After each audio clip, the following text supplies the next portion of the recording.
Isang magandang umaga sa ating lahat and happy Friday po sa inyong lahat. Today is March 11, 2022 and Team LRC is back for a new set of learning sessions through our webinar series entitled New Year, Better You, a webinar series on how to take your personal and professional growth to the next level. So, kumusta naman po kayong lahat? No, we do hope that all is well with you and of course your families, your loved ones, especially no during these times na talagang very challenging.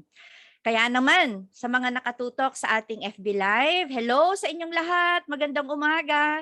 Let us know kung saan po kayo nanonood ngayon. No? So just please comment down below. No? Like watching from wherever. Okay, at syempre, shout out po sa ating mga early birds. Nakita ko si Sir Angelo Noel Manuel, no? At saka si Miss Ninya, okay? Jesus sa Tandang, no? They are our early birds, no? So, okay, all right. So, yung mga wala pa po dito na inyong mga beshies, mga ka-berks, ano pang tawag yung mga friendships, mga classmates, no? At mga colleagues, itag nyo na po sila dito sa ating FB Live, no?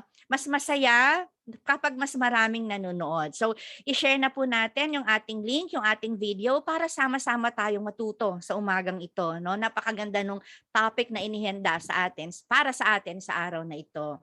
And as of this morning, no, hindi kayo maniniwala, pero totoo po, no? We already have a total of 3,181,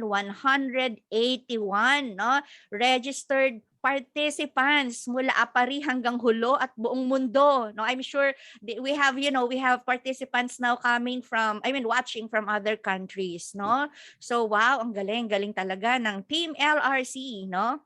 So, I hope on board na tayong lahat. Ready na ba? No, G na ba tayo? 'Di ba sabi ni Michelle, no? G na G, no? Time check, it's already 10:03 in the morning. So I think we'd better start, no? So again, welcome to New Year Better You, a webinar series on how to take your personal and professional growth to the next level. For this webinar series, our team prepared 6 sessions for us to level up our professional and personal growth this year 2022. And di kayo maniniwala ulit, no? We are now on our 6th and last session on Hashtag Inside Out, self-management skills essential in the workplace.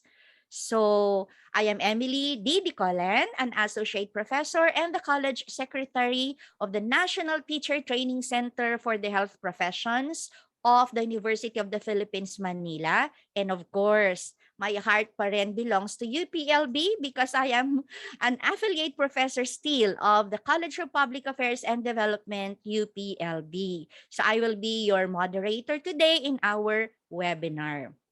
However, before we start, no, I just would like to give you some friendly reminders. So first, at all times, please keep your comments helpful and of course considerate to the speaker, no, to the moderator, and of course to your fellow participants. And second, if you have any questions, no, kung may mga katanungan kayo, mga agam-agam at kung ano pa man, no, feel free to write them down below our comment section and make sure they are relevant to the topic for this morning. And lastly, please do not forget to answer the evaluation form after the webinar. Our team will be I will deeply appreciate your comments, of course, no, and your suggestions to better improve, no, our services and our, sessions for all of you. Please also be reminded that the deadline of submission of our responses, no, for the evaluation will be until tomorrow, that's Saturday, at 1 o'clock in the afternoon. Okay, so for those who will not be able to join us today, no, because of some very important reasons, no, or matters to do not worry. Huwag po kayong mag-alala. You can watch the replay of our session on our Facebook page. Yan, nakikita niyo po sa ating screen. And now we have 89,000 strong followers. Galing, no? So, salamat po for your continuous and overwhelming support, no? And that is exactly our inspiration to keep moving forward. So, thank you so much, from the bottom of our hearts. And of course, no, you can also watch the recorded session on our YouTube channel. So may Facebook la, may YouTube pa. Just search UPLB Learning Resource Center on YouTube. We now have around 2,500 subscribers naman on YouTube. So please continue to like, share, and subscribe. Also, click the notification bell to keep you updated with our videos. And kindly use our official hashtag for this webinar series, which is hashtag LRZ New Year Better You and hashtag Better You 2022. Yan po ay para mas mabilis nating makita at mahanap ang lahat ng video sa ating webinar series using that hashtag. Okay? So moving forward, let's have a short energizer, pampagana, no, sa umagang ito. If you already attended our previous webinars, alam kong sanay na kayo dito, no? You know the drill and you know what to do. Sa mga ngayon pa lamang po nag-join sa atin, no? Pwedeng mag-join din po kayo at masusubukan, no? Dahil madali lamang po ito, no? So first, open a new browser or a new window and then go to www.menti.com. Ulitin ko po, go to www.menti.com. Okay? And then, use or key in the code. No? Ang code po natin ay 56893199. Okay? No? Yun yung, or simply scan the QR code that you're seeing on your screen. Then answer the question that you will see on your screen. So now, let me just share our screen with you. So we could all see the real-time results of our energizer. Okay, so I'm giving you time. Log in to www.menti.com. Ayan, so hintayin po natin ang ating screen kung saan makikita po ninyo yung ating energizer sa umagang ito. So we are giving you time, no? Mag-login po tayo sa www.menti.com. So the question is, what for you is self-management? Yan. Sige, hintayin natin. What for you is self-management? Ano nga ba ang self-management? Sige, okay. Keep going. Please, no, continue inputting your answers. What for you is self-management? Ayan, no, nakikita natin sa gitna, no? Discipline, ano pa? No, the way I handle myself. Self-control. Yan, dumadami yung self-control. Yes, so discipline, productive, no? Responsible, budgeting time, responsibility, ano pa, maintaining confidence, say no. Say no at the right time, no? Learning the art of saying no. Yan. Minsan kasi ang daming mga mga tawag mo, bad influence sa paligid natin. Okay, so there you go. Dumadami ng ating mga sagot, no, from our participants, no. Please keep going.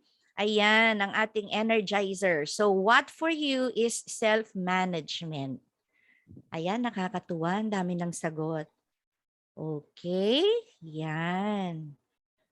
Now, may I invite you, no, to look at your screen. Talagang nasa gitna, no, yung salitang discipline, right? No, let's see kung tama nga ba yung sagot natin mamaya, no, or magsaswak siya dun sa i-discuss sa atin nung ating speaker for this morning. Okay, so let me just summarize, no, what is on our screen. So first of all, thank you to all the participants, no, those who engage themselves, no, in this energizer. Now, what for you is self-management? So as we see, no, siguro ang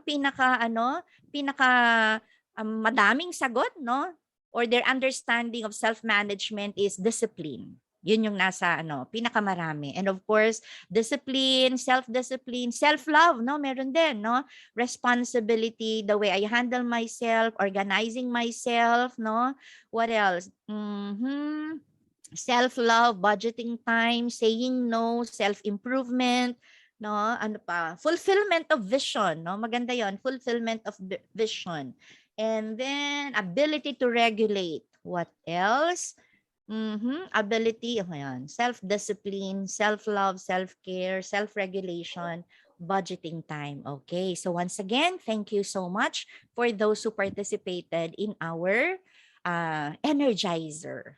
Okay, so sa lahat po ng nanonood sa atin ngayon, dahil mas gusto namin na talagang ma-manifest ninyo ang inyong mga goals, no, for this year, inaanyayahan po namin kayo na sumali sa ating selfie challenge ng #TeamLRC sa bawat session po natin.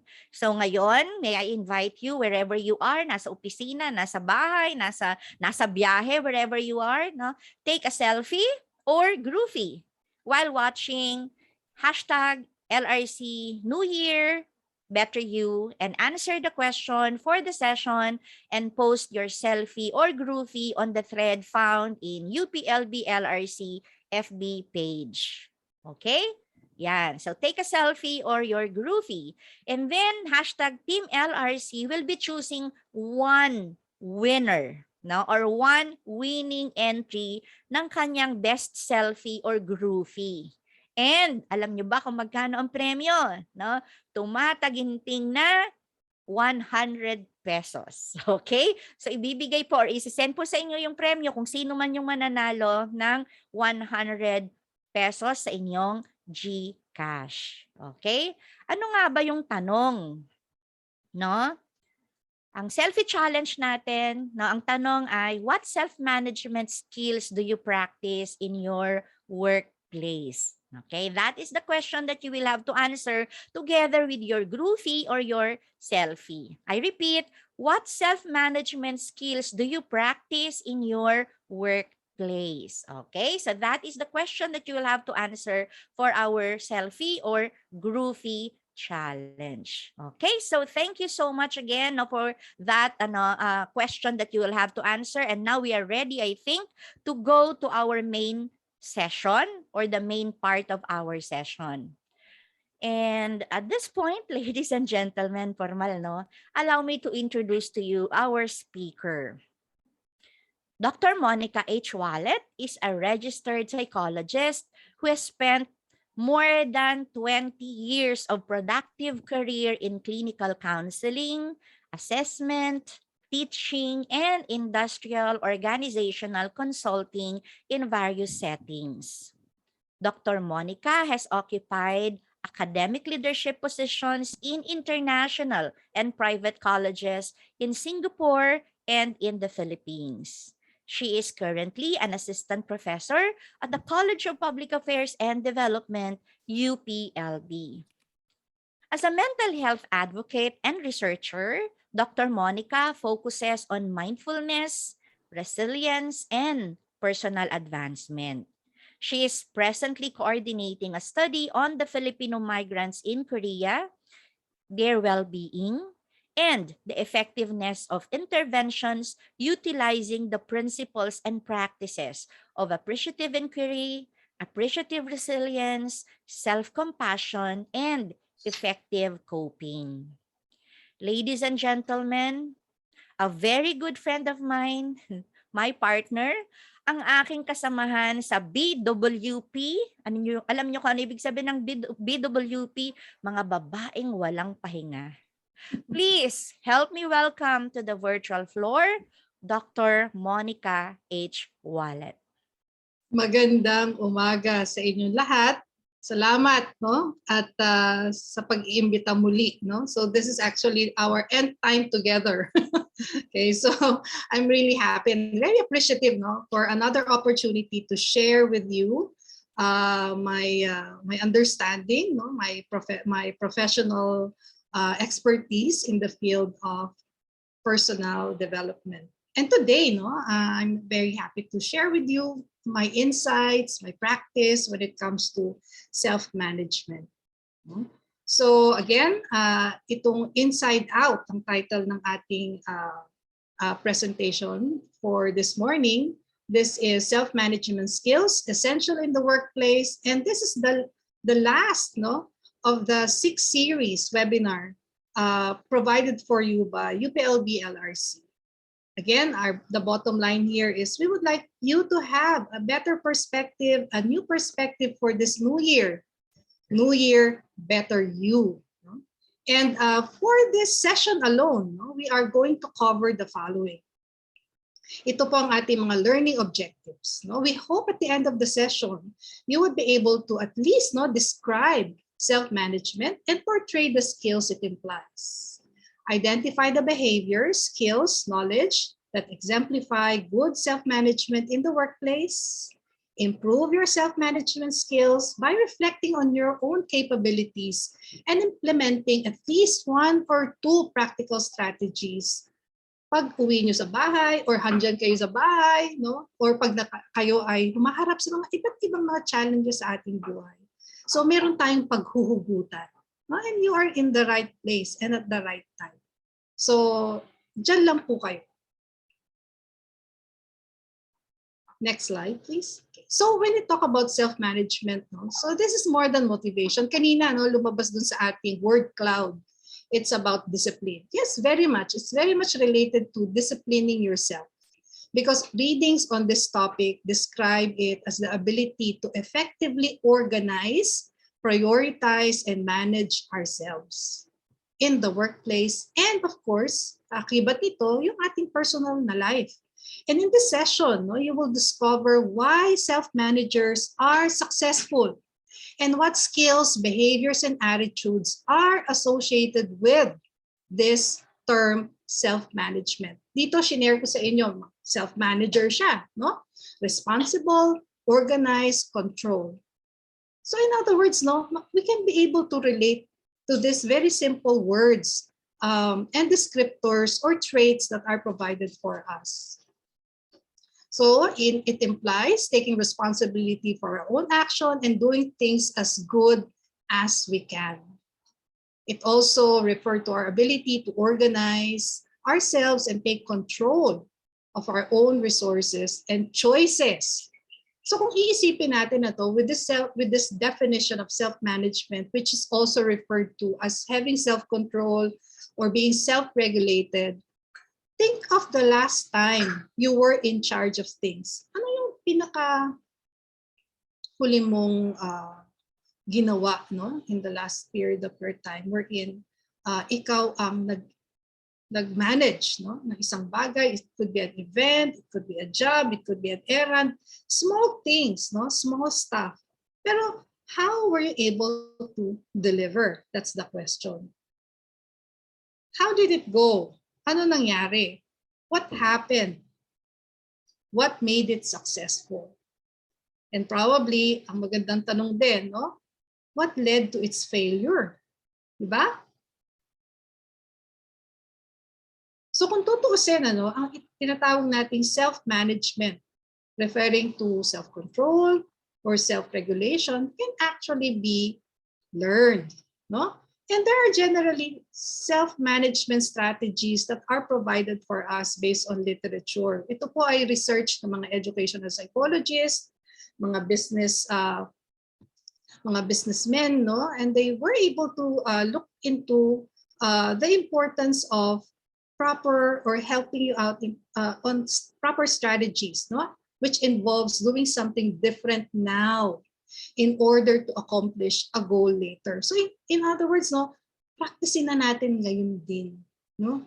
Ngayon habang maaga pa.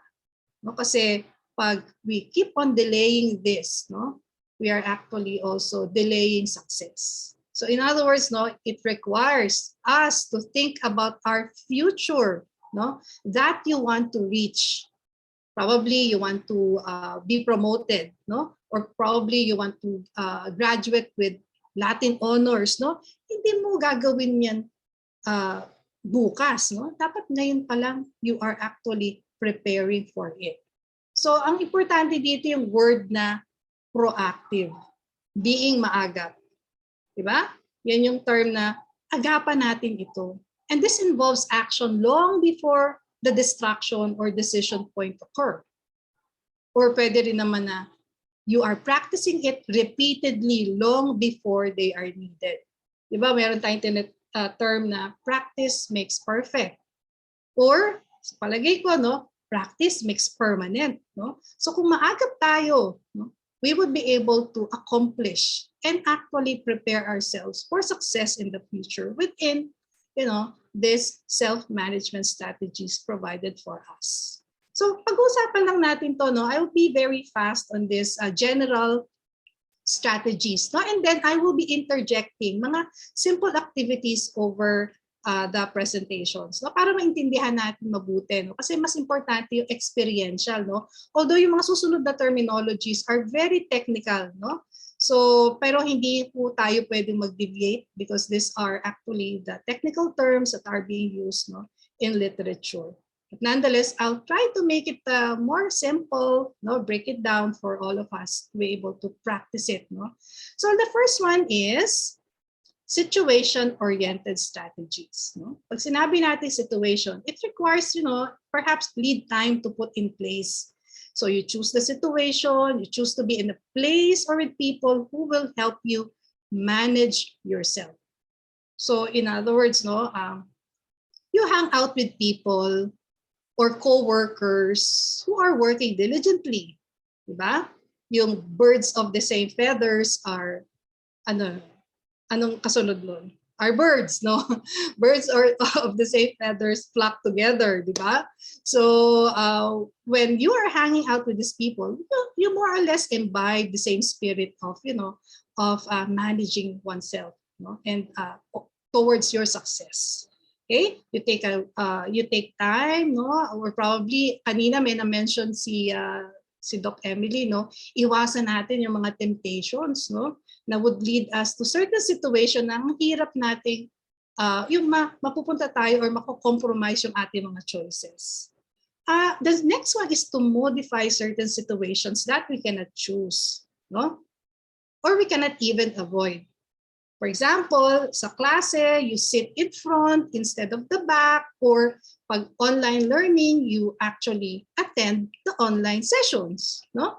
Kung mga may webinar na sponsor in yung organization or company, attend all those online webinars, no? just because this will help us or help you, not for compliance sake, no? Kasi iba, ay, kasi wala namang mag-check ng attendance or ay, naka-register naman yun sa Zoom, mag-aano na lang ako, magre-register ako pero I won't attend, no? Or nasa iba ang ginagawa mo, no? You're doing something other than the main thing that you're supposed to do. So again, make sure that you are in that situation, no? Alamin natin mabuti, no? Paano natin make use, no? How we will be able to make use of the situation to our own advantage.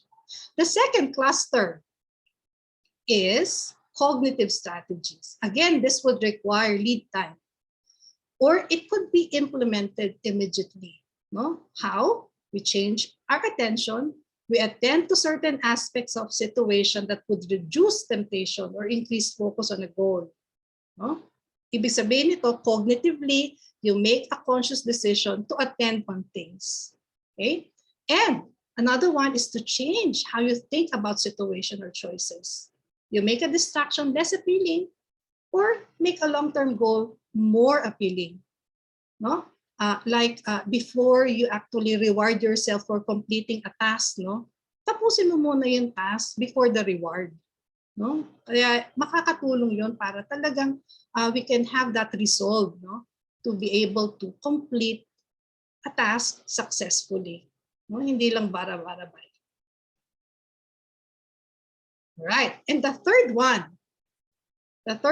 is the impulse emotion suppression strategy. In other words, no, we quash an impulse. We attempt to squash or an undesired impulse or emotions after it has developed. Ito mahirap ito kasi it requires, no, most cognitive energy to implement or even to attempt, no? Kasi sabi nga, no, pag na-immerse ka na sa isang situation, it's so hard talaga to remove yourself from that. So dapat talaga we should be proactive, no, in dealing with things. So self-management skills can be learned. Kaya natin to, no? And having these skills would give you more control over your career, which may eventually lead to more exciting opportunities leading to smarter actions. So, planuin na natin ngayon. Practicein na po natin ngayon ito. So, gagabayan ko kayo sa mga sunod-sunod na mga skills na aking i-share. No? And then I hope, no, in the process, no, if you have any questions or clarifications as to how can this be done, no, please let us know. Meron po tayong comment section sa ating Facebook, or you might want to also send us your comments later on, yung mga ngayon pa lang or later pa lang na mag-tune in. Sa YouTube din po, you can actually share your comments there. So again, no, skills can be learned, no? And the success is actually influenced, no, by our abilities and available opportunities. Alam nyo yung sinasabi nilang opportunities knock only once, di ba? Parang ganun. Totoo po yun, ano? So pag meron po mga opportunity na dumadating sa ating buhay, sige lang, grab it. And then, you know, if it works, okay. If it doesn't work, that's life, no? Learn from that experience. And also, how we view ourselves and the world and how we approach our problems influences our success professionally and personally. So self-management requires that we take a hard look at ourselves, knowing and understanding ourselves, our motivations, our habits, our preferences, our needs. These are all critical in devising self-management strategies that would work for you. No? So important that we do a little introspection. No? So itong mga susunod na mga tips na i-share namin sa inyo are actually ways to regulate behaviors so that we would be able to achieve our goals, your goals. No? So, sabay-sabay po tayong mag-revise or we would be analyzing, no, all this that are available for us, no, based on what are abilities, no, and the opportunities that are actually available for us. Okay?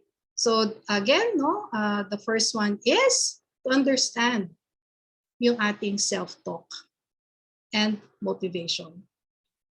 So ano ba tong self-talk na to? When you talk about self-talk, no, these are beliefs about ourselves or oneself or in terms of our abilities that are important for us to succeed. So self-managers are able to think, no, in empowering ways. They pay attention to their self-talk. And according to research, no, self-talk influences our self-esteem, how we value ourselves. No? Anong worth ko? Our confidence, how it's related to motivation, and also our accomplishments. So ang tanong natin dito, no, how do you talk to yourself? No? Do you talk to yourself like this? I am a winner. I am a star. Or do you talk to yourself like this? No? I am deflating. I have no hope. I am no good. No, I have no hope. I'm ugly. I am like this and I'm like that. So positive self-talk contains words that are encouraging and supportive. So this is the voice inside us, no, that tells us that you can or we can do it. No? It helps us to persevere, to boost our self-esteem, and it is definitely motivating. Pag sinabi naman nating negative self-talk, ito naman yung mga deflating words. It discourages us, it belittles us, no? And generally, it's really negative, no? Because it pulls us down, no? Hindi siya nakakatulong.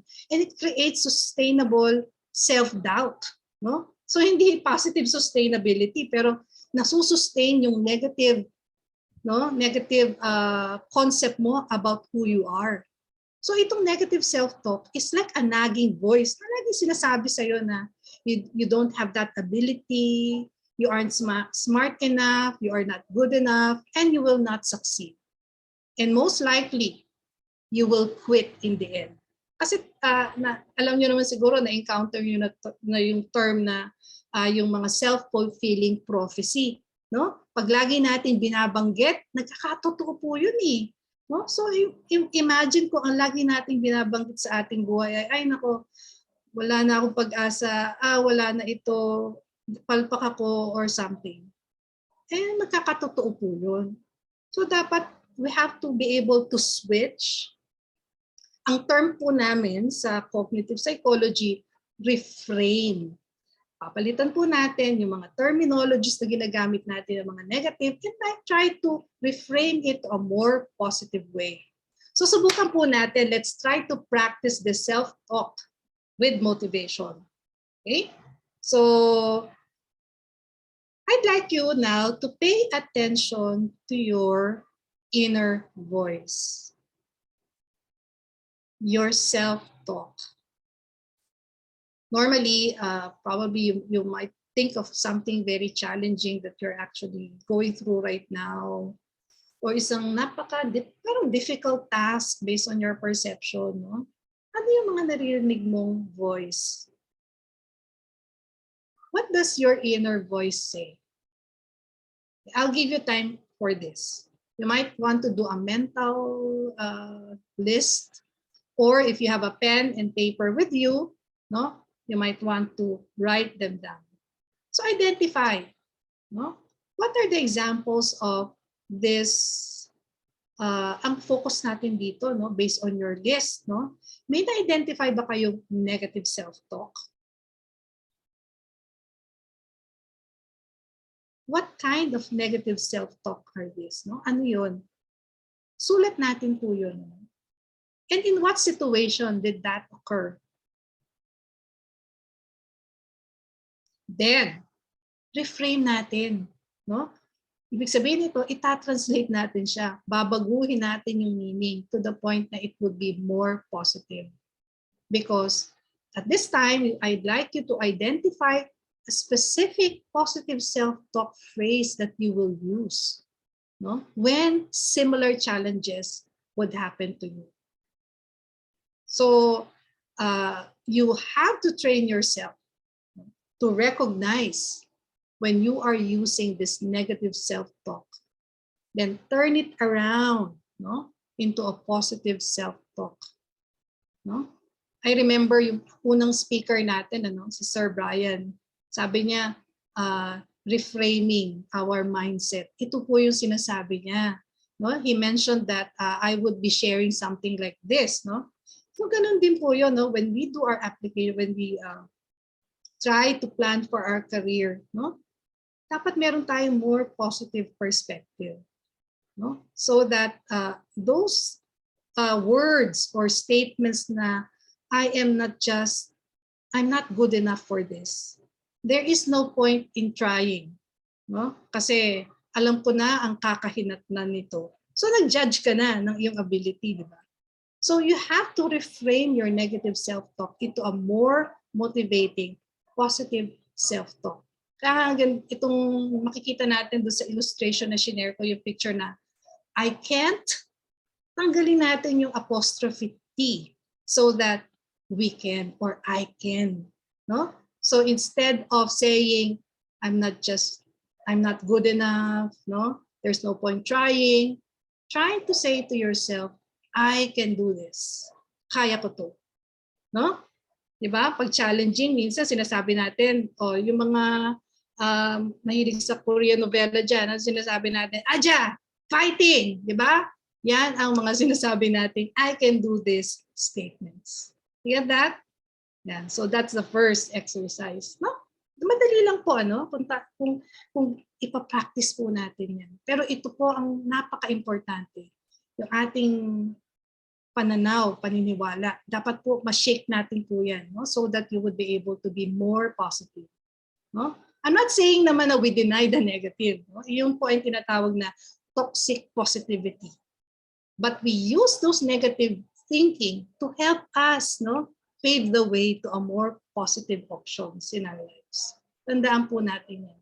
No? When we are doing this exercise on positive reframing, we are not actually discounting negative things that are happening to us, but we're actually making use of these negative experiences to empower us to be more positive in our future choices.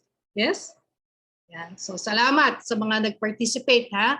Alam ko po gumagawa po kayo ng mga notes, no? And try doing that. Also make a practice to write down something, no, so that you can always go back to that. So again, be careful how you are talking to yourself because you are listening. Nakikinig po tayo sa ating sarili. Tatandaan po natin yung sinabi ng mga eksperto. Okay? The next one, ito, another example or another method is the WHOOP method. Ginagamit po ito sa classroom, no? Ginagamit po ito sa school setup. Pero pwede po natin itong i-adapt sa ating workplace, no? Lalo na pag we are actually dealing with activities that requires, no, for us to make certain decisions and personal and group outcomes, no? So ang WHOOP method has 4 steps, which includes, again, this is again related to positive thinking, no, reframing, pero this time sabi ko nga with a dose of reality. Hindi natin tatanggalin yung mga negative things, no? That is not going to happen, no? That's not realistic, no? Lahat tayo, there's always the bad and the good. Diba? Yin yang yan eh, diba? So the first one is wish. Ito nakalagay dito sa ating slide, no? Wish is naming an important but feasible wish or goal that they want or to fulfill or that we want to fulfill. Then we think about the outcome. Imagine as vividly as possible what the future will be like once you were able to fulfill this wish or reach the goal. So it requires a lot, may visioning dito na gagawin. And then also, sabi ko nga, no, we do not deny the negative because this time, no, we have to identify what are the outcome or what are the obstacles that can happen? Imagine the most critical personal obstacle that would stand in the way of fulfilling that wish or reaching the goal.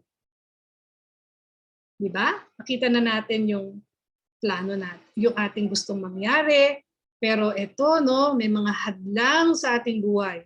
No? Then the last one is to plan. No? Weigh things. No? Evaluate pros and cons. Then plan it out. Name an effective behavior, kahit isa lang, to overcome that obstacle and create a specific plan using the if and then statement. Pag sinabi natin if and then statement, kung ito ay nangyari at naganap, no? Ano ang gagawin ko? Then, what would follow? You have to verbalize it. You have to put them down when we are actually planning. So those are the 4 steps. Try natin. No? Again, get a piece of paper. No? Yung mga ngayon pa lang nag-join, sige na, get your papers na and pencil. No? Or ball pen. No? Wala po itong grade. No? It's your personal choice, and it's something that you will grade yourself later on. Okay, so let's start with the first one. Make a wish. W. Okay. Name an important but feasible wish or goal that you want to fulfill. Alam niyo po, isa sa mga effective way also to help us or to empower us is to share this. No? Again, you might want to use our chat box, or you might want to share using the comment section on Facebook, or if you're now in YouTube, you might want to share your wish.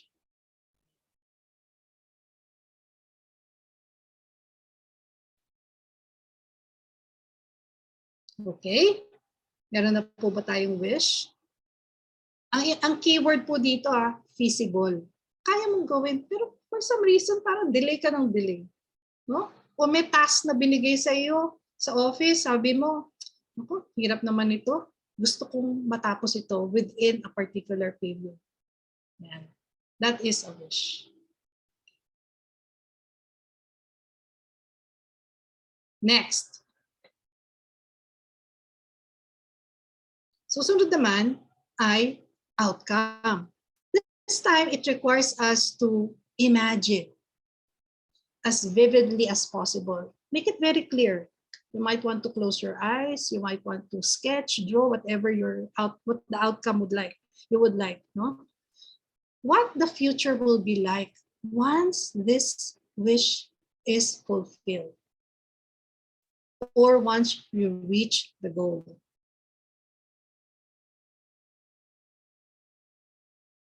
Imagine the outcome. Siguro, isa sa mga outcome na na-imagine mo, no? Meron kang reward in the end, promotion, a Latin honors, or a high mark in an exam or in an assignment. No? So those are outcomes. So imagine this with full color. No? Kaya nga pinakita ko dito, no?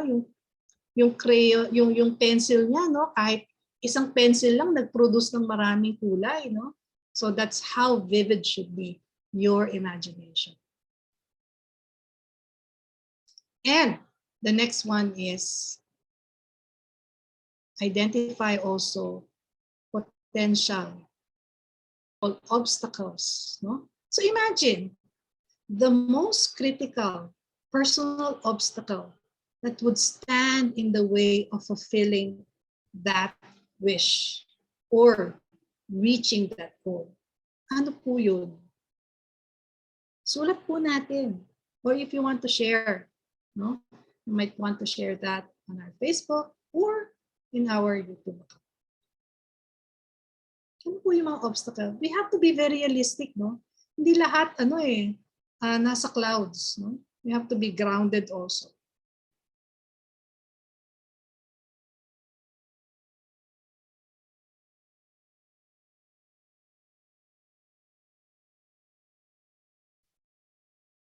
Okay.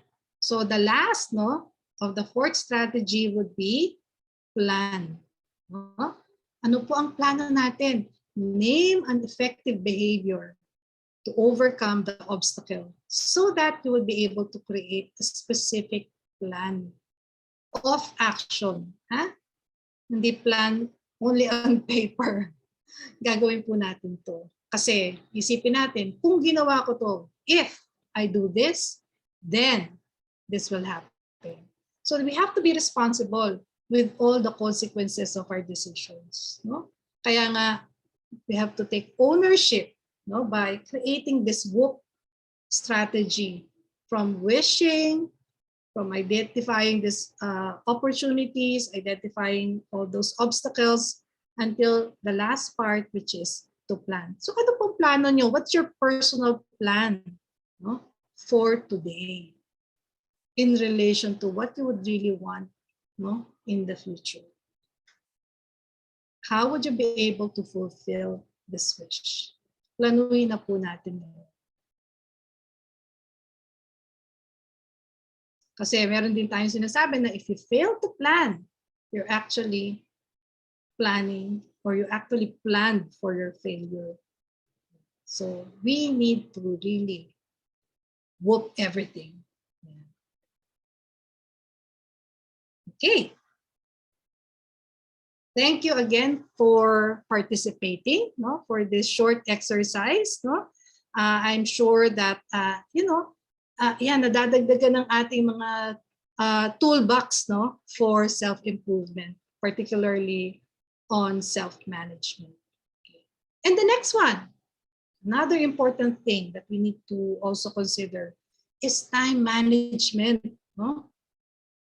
Well, sa buhay natin, sometimes ma-overwhelm tayo, with so much things to do, with little time left. Diba? Minsan sabi, ang bilis ng panahon. Imagine, magto 2 years na tayong ganito sa pandemic, doing everything online. Imagine that, no? Mag-a-anniversary na ang pandemic na ito. 2 years na po. So with that, though, we need to perceive things, and think of things day by day or day per day. And although we cannot add more hours, on a day, we often have more free time than we realize. Kung tutuusin niya. No? But how we allocate these hours, yung mga free hours natin, to activities, that we would like really to accomplish is the challenge here. No? Again, using time management strategies would help us regulate the use of our precious time. Okay? Time management means we plan how to divide between activities, and yung mga little errands, mga utos-utos dyan, mga obligasyon. So we need to be able to plan this out. So the question is, how do you use your time? How do you use your time? Well, according to Cooper, he suggested you have to make choices, about how to spend your time. Make wise choices.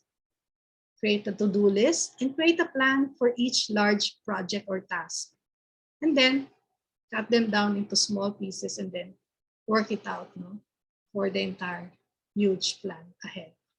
Maybe this is not the first time you encounter this, pero let's try to, there are many applications, however, kasi lalo na pag gumagawa tayo ng to-do list, ako, old school pa rin kasi ako I write everything down.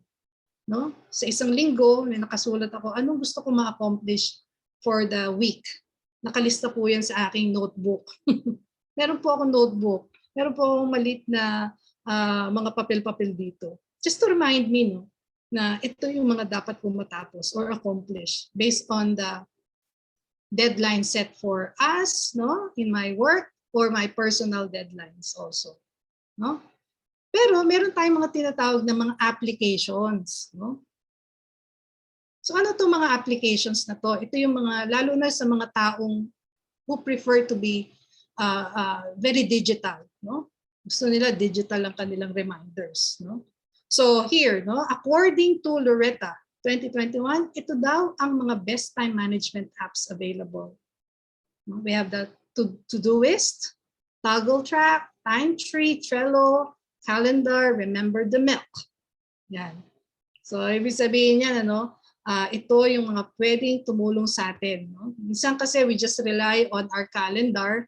Medyo kung hindi tayo na-motivate, tumingin sa ating mga kalendaryo, probably personal apps, these are free. By the way, may konti advertisement lang, pero it's your choice whether you would like to utilize yung mga ads na yan. Pero ito ay mga practical stuff that we can use to help us in time management.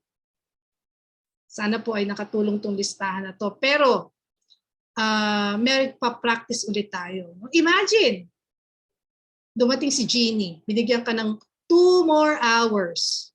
Di ba? 2 more hours. With the 24 hours that we have daily.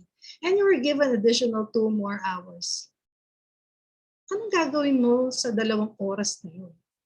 Again, sulat ulit. Come on, do this.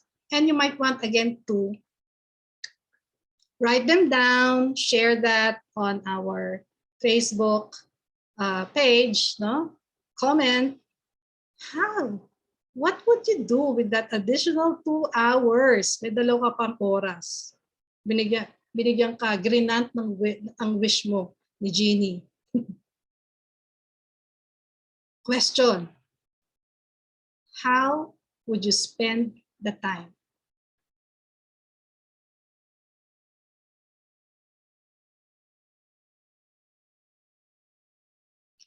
What is this activity? Anong activity to? Next question, bakit kaya? Bakit ko napili itong activity na to?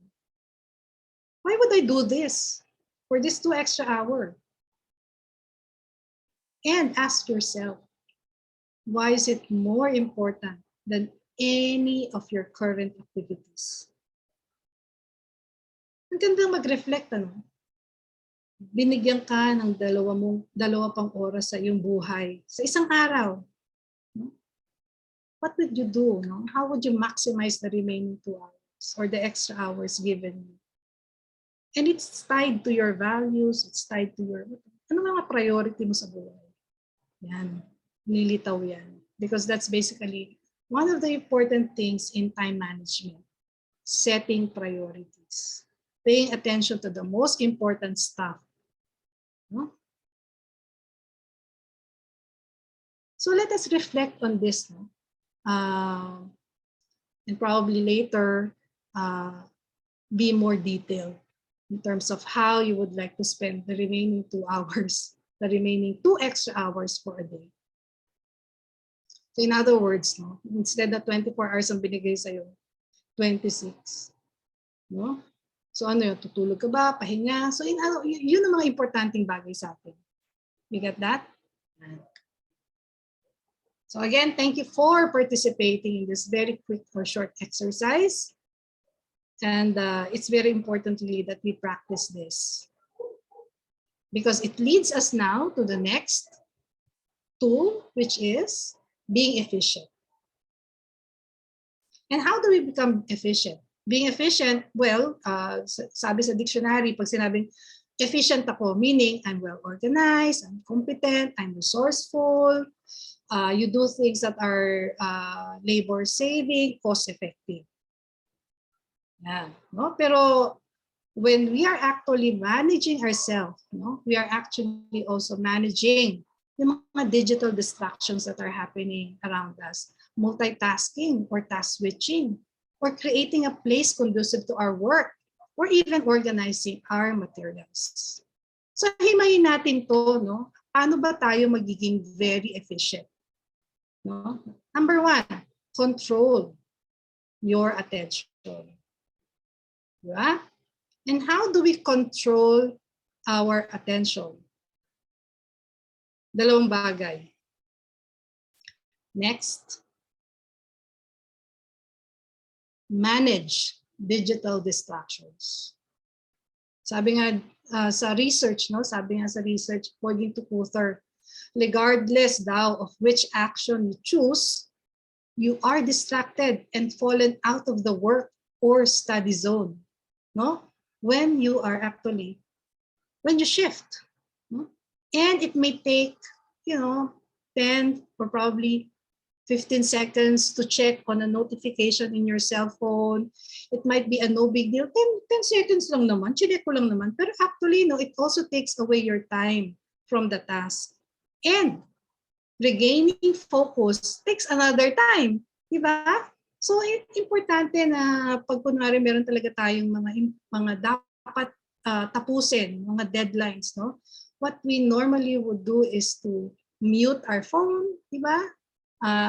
Huwag mo nang silipin ang mga messenger. So, syempre, nasa sa iyo yan, no? Kaya nga sabi natin dito, we have to minimize or at least, or worst comes to worst, eliminate the distractions, no? When we are actually having a very, very, serious thing that we need to finish. Ngayon, meron ba nagsasabi, ay, kaya ko namang gawin yan lahat, no? Multitasker kaya ako. Well, contrary to the term multitasking, research says, no, our minds are actually doing unitasking. Kasi we focus on one stream of stimuli or information at a time. This is according to Monsell, no? He's a cognitive psychologist. And there's this cognitive cost, no, to task switching or task or multitasking. We ultimately would perform poorly in one task or even both.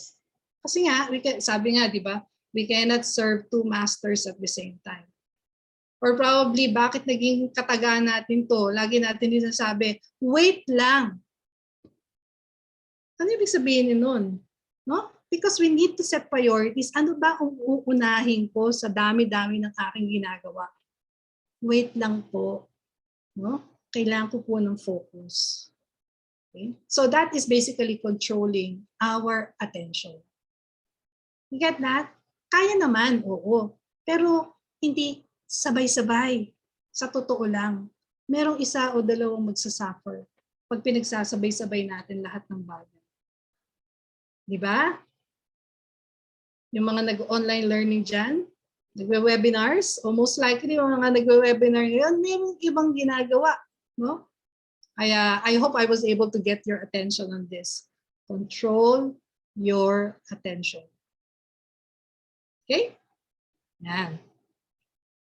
So, next one. Another toolkit. Dagdag natin. No? We create a space or a place conducive to our work. No? How are we going to do this? No? Create a productive environment that would support and encourage you to work. No? Eliminate our clutters. As much as possible, no? Tanggalin natin yung mga hindi na not necessary stuff on our table. Although yung ibang tao, no, memorize nila yung mga clutters nila. Pero how about the others? No? Okay? So ikaw, no, eventually, malilito ka na rin, ano? Kung asa na ba yun? Asa na ba yun? Yan. Di ba? Minsan ganun tayo. Asa na ba yung salamin ko? Yung pala, suot-suot mo. Ito, minsan, guilty ako dyan. Minsan, hanap ng isang bagay. Yung pala, nasa akin na. Nakasabit sa aking blouse. O minsan, suot-suot ko na pala. Yan. Kasi, yun nga, masyadong punong-puno ang ating isip. Isa pang nakakaganda ng ating place would be good lighting. Natural light, as much as possible. No loud or visual distraction. Tawag dito, nakaka-distract, no? So, yung mga may ingay, no? Siguro minimize natin. Although there are some individuals, no? Sabi ko nga, no? There are some individuals who can work with loud music on. Pero, syempre, anong stream? No? What kind of activities? It depends on the activities that you are actually doing. Huh? Yan. And then, choose a comfortable place with good, comfortable temperature. Hindi masyadong malamig, hindi naman masyadong mainit. And then, of course, meron pa ba kayong idadagdag dito? What are the things that you've been doing, no, to make your space conducive to work? You might want to share that on our Facebook page, no? List them down, and then, add more, no? Add to that list of how you create a space or place to make your work more conducive. Okay? Meron na ba kayo nadagdag? Great. And next is to organize our materials. No? Alam mo, marami tayong, lalo na sa academe, no? Dami naming papel. Although now we're switching to more, paperless, no? Pero andun pa rin, no? Whether you are using actual paper or data on your computer, it's important we organize our materials, no? We might want to use data management websites or apps like Evernote, OneNote, Google Keep, no? These are all available for us, no? Make use of this. Or kung talagang, you can actually handle naman the labeling system, make your labeling system, lalo na sa mga document files natin, pag nagpa-file tayo, nag-name tayo ng file, make sure na handun yung main or keywords, the date it was actually created. Diba? Or anything that would remind you, ito yun. Ito has something to do with my work. This one has something to do with my chores, whatsoever. No? So proper labeling system lang. And ang ating ang Word naman, no, yung Windows helps us, no, to put this alphabetically, no, ina-arrange na yan. Even kung you're using a Mac, no, iOS, ganun din, no, you can actually command, no, you can actually utilize, no, the system available for you to help you organize your things. Pwede nyo organize siya on the basis of dates, when it was created, when it was updated, di ba? Or you might want to cluster them according to what type of data or document. PDF ba lahat magkakasama? Word ba magkakasama? Or lahat ng mga folders magkakasama? Diba? So pag kailangan mo na agad, it's available. It saves time. Kasi nga, if we go back to our definition of efficiency, diba? Kailangan daw, it should be cost-effective, it should be available anytime, it is effective for us. You got that? Yan. Then, no? We go to the next, no? After organizing the materials, no? We have also to understand ano ba yung mga skills na dapat nating i-hone for the future. And this was actually shared by Professor Padurian, no? In 2020 when she mentioned these are the skills of the future. Okay. So just to share, ano naman to it's up to you whether it's applicable for you. Pero ang kanyang pinaka-idea rito is that to change the mindset of what is hard and what is soft skills. Yan. Sabi niya, ang hard skills daw kasi is often defined like a firm, rigid, resistant, or free of weakness, no, perfect, no, unlikely to change. It could be harsh or it could be severe. Yun yung mga hard skills. Pero sabi niya, no, these are essential in the future. Pero wag natin masyadong gawing nega. No? So sabi niya, this hard skills should be transformed into more sharp skills. These are skills that are required to work with machines, technology. And yung sinasabi naman na smart skills are skills required to work with people. Ito yung, in old school, they call it soft skills.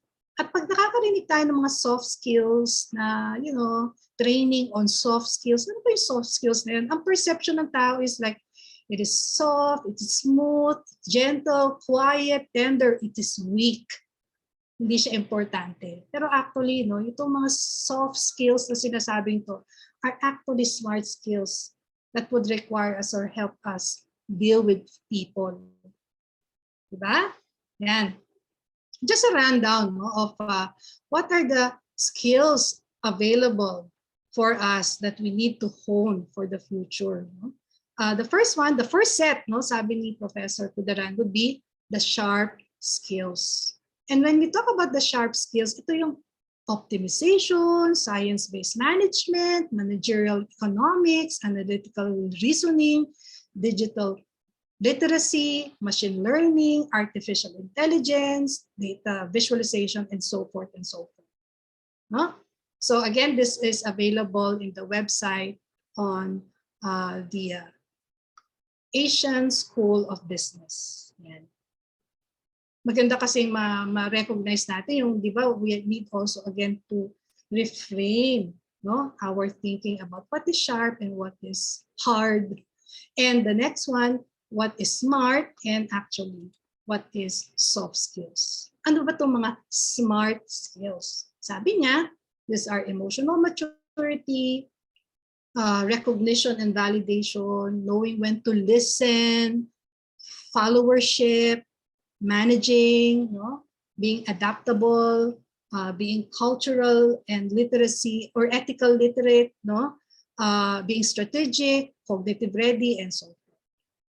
So again, this is shared to us by Professor Udera. So this would help us, no, identify na ito pa ng mga smart skills. Pag iniba natin yung hard, so it would be more inviting, no, more available, more encouraging for us to be able to gain, no, better self under the cluster of self-management skills or strategies. Okay? And ultimately, self-care.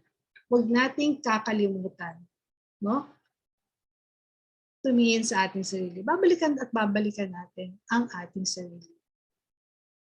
So this is our ability or the ability of individuals or families, communities to promote health, prevent disease, maintain health, and cope with illness and disability with or without the support of any healthcare provider. Kasi hindi naman always the time na available ang mga healthcare providers. So we need to arm ourselves, no? When it comes to stressors, mga problema, and that's basically taking care of ourselves. And that is from the World Health Organization's definition.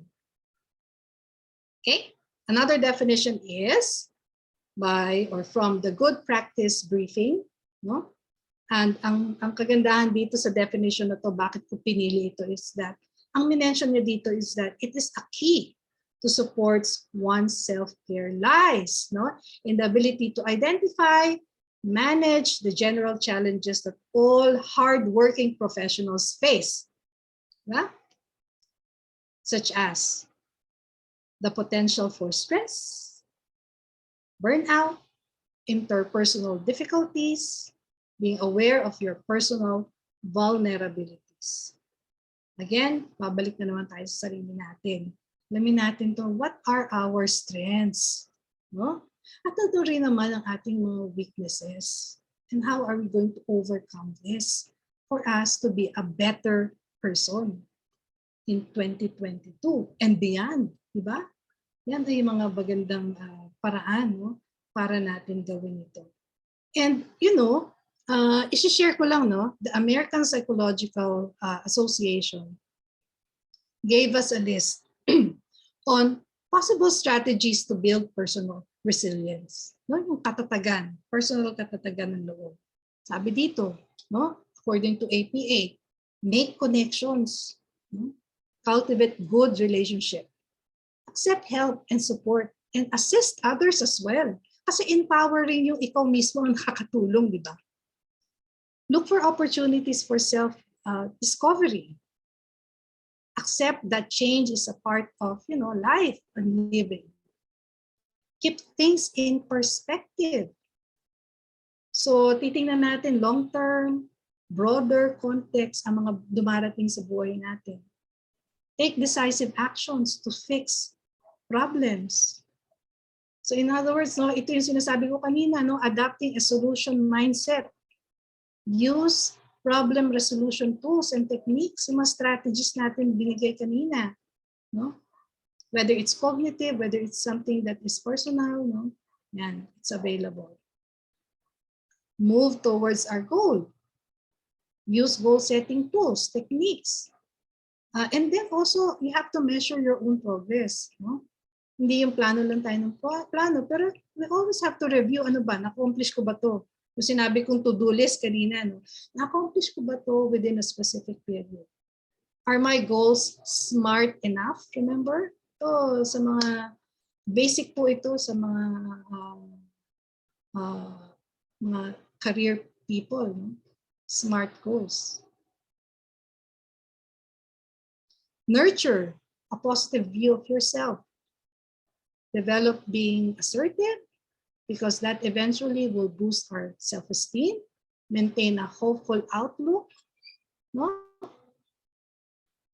Nurture optimism, be enthusiastic, visualize your goals. Take care of yourself, your body, your mind. No? Pay attention to your needs and feelings and exercise this regularly. Physically, exercise, move around. No? Eat proper food. No? And avoid seeing others as insurmountable problems. No? Again, proper reframing. Meron pong mga solusyon ang mga bawat problema dumarating sa atin. Get that? So those are the strategies to build our personal resilience. Kung kayo po ay umattend ng unang set ng aming webinars with LRC, yung emotional strategies for self-improvement, minention po namin yung importansya ng awareness, and be appreciative of what's really happening around us, and of course, appreciative of our strengths moving forward.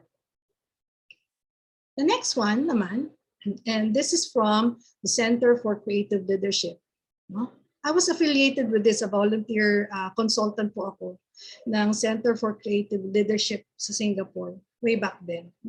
And I'm really happy to share this with you kasi they came up with strategies to build professional resilience.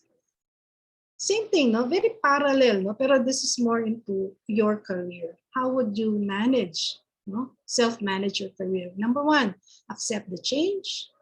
Become a continuous learner. Huwag tayong mag-stagnate sa alam ko na.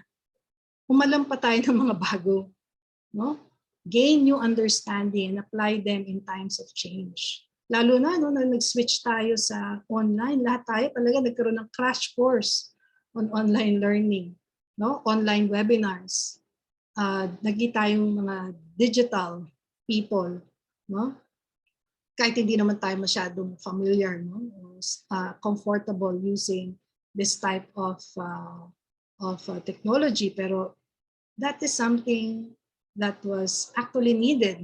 Remote learning is very much important in a current setup, especially in this type of emergency setup. Okay? Take charge. Take charge of your own career, your own development, and your self-empowerment. Find a sense of purpose in what you're doing. Kasi kung wala naman pala kayong goal or purpose, bakit pa ako nandito? Minsan, di ba, tatanungin, why am I here? Create balance. Also, you must be able to separate professional role with your personal role. Mahirap itong gawin, by the way, kasi lalo na nasa work from home at home setup tayo. Diba? Lahat, wala nang boundaries eh. So you really have to arm yourself. How can I keep my professional boundary in this type of setup? How am I going to keep me sane in this kind of setup or work setup? Cultivate relationship. Start with your very home. Develop and nurture networks. Eventually. Kamustahin natin yung mga kaibigan natin. Baka naman nangangailangan sila ng tulong. O support. Make yourself available. You can spare 2 hours more for a friend. Why not? Yan. Reflect. Ito gustong-gusto ko to eh. Reflection. Reflect to foster learning. Magkaroon tayo ng new perspective, awareness that increases our resiliency. And again, ito laging sinasabi, reframe. Reframe skills. Reframe how you see your skills, your talents, your interests. Seeing yourself in a new way may shift into a new pattern of work and behavior. Yung mga negative thoughts natin, reframe it into a more positive appreciation of yourself and your skills. Okay, you get that? Yan.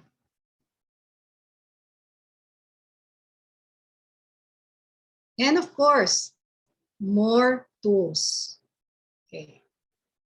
Itong mga susunod na mga tools are very practical. You can do it on your own. Of course, you can actually, these were developed in classroom setup or in mindfulness sessions, which you can actually apply to your own group or teams. No? The first one is the use of taking a break or take a break. No? So again, this is adapted from a classroom setup, which I think no, it's also applicable. Lalo na pag gumagawa tayo ng team activity or group activities, no? So you have to introduce a take a break as a way or as an aid to empower teams to stay calm and focus on challenging moments. So this is a positive, respectful, supportive, self-control strategy. Ano ba natin gagawin to, no? Pipili kayo sa spot ninyo, no? Sa workstation ninyo, sa area ninyo, sa office or whatever, no? A break spot, no? So dyan kayo, yan yung tinatawag nating break spot wherein you can actually be emotional, kumbaga, no? So when you go there to your break spot, kunyari, you are already overwhelmed with your work as a group or as a team, no? Pumunta ka doon and the group would know already, how overwhelmed ang aking ka-teammate. Okay? So just go there promptly, quickly, and calmly. And then, regain your focus and control while you are at break. No? Probably teach yourself various or repertoire of techniques that you would think will work for you and for your team, no? Like, deep breaths, no? Mindful breathing, doodling, squeezing a, stress ball, and visualizing, a spot, no? Or a place, no? A peaceful place, no? Or a favorite place that you want to be at that very moment. So in other words, no, kunyari meron kayong break spot sa office, no, have that needed small supplies inside that break area, no? And when I say break spot, hindi po to yung yosi break, ha? Ito po ay emotional break, stressless break. Okay? Yan. And then when you come back from your break, no, you just, the goal here is to teach every member to know when they are calm and ready to return. Okay? And decide that your team, if it's not ready or if your team isn't ready yet, then, it's up to you, no? Make the decision yourself. Then come back quietly and rejoin your group or your team. Of course, no? Kasi it's already meron na kayong understanding, no? Okay? Helping teammates in a break or leaving them alone, going on a group activity as usual. Sabi nga ni Doc Emily, no, siya sa bahay niya, meron siyang coffee nook. So that is her place to recharge. So identify nyo, saan sa lugar ninyo ngayon, lalo na yung mga nag-work from home, ano ang place ninyo where you're actually having your break time, your emotional break. Kay Dr. Emily, sabi niya yung kanyang coffee nook. We've been there talagang, it's very cute, very nice, no, place for really internalizing and recharging mentally. And you can help your teammates by doing this, respecting that person, helping that person go through that experience. So can you now identify where is your break spot? Lalo na yung mga managers dyan na nakikinig, mga team leaders. Identify ano kayong break spot ang pwede kong gamitin sa area, workspace ninyo or workstation ninyo. And that would really be a big help. Kasi malalaman natin na kailangan ng support ng aking ka-team. Get that? And this is very helpful, based on research. Identify, naisip na natin yan. Now let's go to the next one. Susunod naman, ito cute ito. Ito pwede kayo mag-screenshot dito. No? Yung emotional thermometer. So ano tong emotional thermometer na to? Next slide, please. Teach yourself here to monitor your emotions by using this emotional thermometer from I'm feeling great to I am out of control. So you can come up with your own wordings from 1 to 10 sa thermometer na yan. No? San kayo? No, minsan meron kang personal thermometer pag galit ka, asar ka or something, you might want to show where your thermometer yung rating mo for the day. So again, paying attention to where they are on the thermometer at different times of the day can help you also monitor and regulate your emotion. Like for example, bakit ba laging pula ang aking thermometer? Diba? So you have to manage your anger. Ibig sabihin nun. Diba? So these are some indicators on how you teach yourself to monitor and regulate your emotions. The next one is square breathing. Ito yung iba, they call it box breathing. So dito, sabi dito ay you have to teach yourself how to practice the breathing technique for self-regulation. And when you're feeling strong emotions, no, you have to introduce this to your work, to your personal space. How do we do this? No, you breathe in and count 4. You hold your breath for 4 counts. Breathe out to a count of 4, and pause again to a count of 4. No? So 4 seconds lang po yan. Hindi po yan mahirap gawin. Pero anong purpose po nito? No? It again help us to engage ourselves personally. It will help us to focus on a particular task. At saka importante po yung breathing, replenishment of what you're actually breathing in and breathing out. We need more oxygen. No? Kaya nga minsan sinasabi, huminga ka ng malalim. No? Pag ikaw ay naiinis, di ba? Naririnig niyo yun palagi. No? Pero actually, no, may science po yan. When we breathe in, we need to count 4, hold 4, and then breathe out by counting 4 again. So it's a repeat motion. Sometimes you can do this, no? Breathe in, gawa ka na lang ng parang imaginary square or box. You get that? So let's try this, try lang natin. So let's put ourselves in a relaxed position. And then, you will just want to draw a square or a box by breathing in 4 counts. Hold. Breathe out. Hold.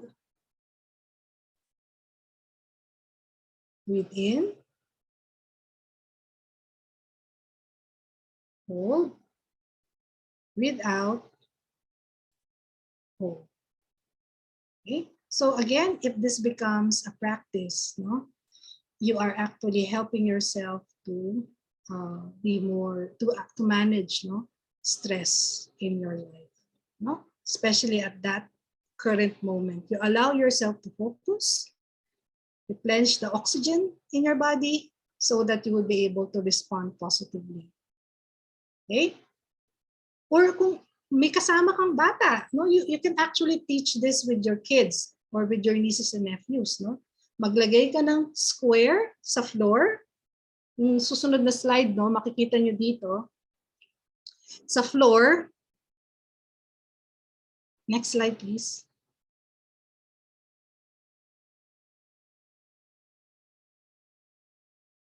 Sa floor, pwede kayong maglagay ng tawag dito, tape. Could be colored, red, or whatever favorite color your son, your daughter, your kids like. And then teach them also to box breathe. No? Next slide, please. Yan. No? So sa floor ninyo, no, maglagay kayo ng tape and go around this. No? Step 1, breathe in. Take 4 steps. Hold. Breathe out in 4 counts. Hold again in 4 counts. So you go around the room, no? And you're actually helping your kid to practice this box breathing. Lalo na pag may tendency yung bata mag-tantrums, turuan niyo siya nito. Na bago pa siya mag-tantrums, no, naglalakad siya sa box na yan. No? Sa floor with that colorful tape that are available. All right? Yan. Okay. And then the last one that I'd like to share with you is color breathing. Okay, I'd like you to practice this with me. No, imagine, no, or think of relaxing colors that are representative of, or that may represent anger, frustration, or sadness. Also think of colors that represents peace, calm, or happiness. Now, I'd like you to close your eyes, no? Or if you want to just lower your gaze and imagine they are breathing. No? These colors are actually breathing in itself. And you also command yourself to breathe. And when you breathe in all the relaxing colors. Colors of peace, of calm, of happiness. What are those colors? Visualize them. And upon exhaling, picture those negative colors leaving your body and dissipating through the room. No? So let's practice this. No? Let us breathe in peace, calm, and happiness. And let us breathe out those anger, things that frustrates us, colors of sadness. Another breathing in and breathe out. Okay. Anong naramdaman natin? Anong pakiramdam nyo, guys? Okay ba? Okay. Good. No? So the last 4 minutes, no, I'd like to spend this with the last set of meditation practice. Okay, again, sit in a proper, position, relaxed position, comfortable enough for you. And I'd like you to again close your eyes. So this is what we call the loving kindness meditation. So in this way, I'd like you to sit back, sit with your back resting, on your chair without being strained or overarched. And take a few deep breaths again. You might want to use the breathing, the box breathing that we did a while ago, or the color breathing. Just relax your body. And we will practice what they call in mindful meditation, the metta, or the loving kindness meditation, wherein this is an expression of what you wish most deeply for yourself. Just for today, but in an enduring way. So this meditation is very simple. You just have to repeat the phrase, may I be happy, may I be healthy, may I be safe, may I live with ease. Now, next. You can next call to mind somebody that you care about. A good friend or someone who has helped you in your life. Someone who inspired you. Visualize this person or them. Mention their names. Get a feeling of their presence. And then direct the phrase of loving kindness to them. May you be happy. May you be healthy. May you be safe. And may you live with ease.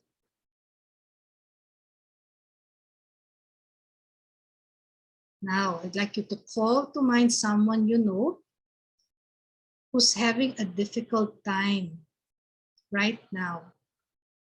They are experiencing probably a loss, a painful feeling, a difficult situation.